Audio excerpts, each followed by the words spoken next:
going to preach your pastor's funeral tonight.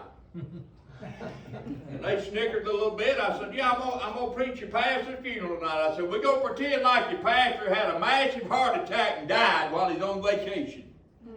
And I'm going to go ahead and preach his funeral, so when he comes back, when he dies, he won't have to have one. He'll already have it.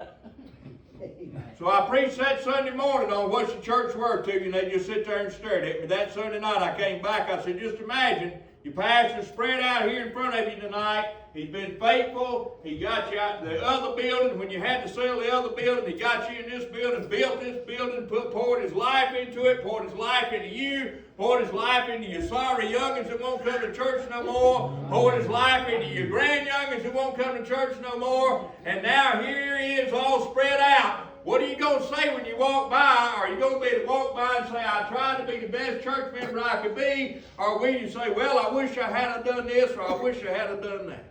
Yeah. And you know what? They sit there and they stared at me again. And he called me on Monday and he said, how's it going? I said, well, I'm glad you called.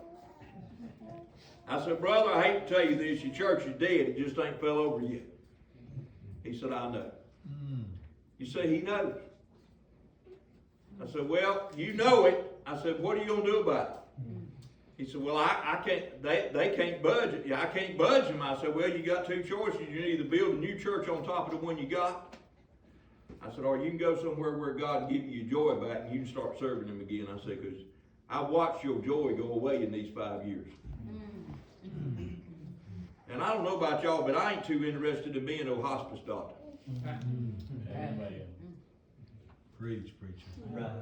He goes on here and he charges him just a little bit farther. He said, outwardly you appear righteous unto men, but within you're full of hypocrisy and iniquity. So we see right here they're full of wickedness, they're play acting, they're playing a game. And I see people every week that come in, they're playing a game. I mean, they'll shake my hand, they'll stand up and they'll mumble the words of the songs, they'll put a little money in the plate, but they're dead.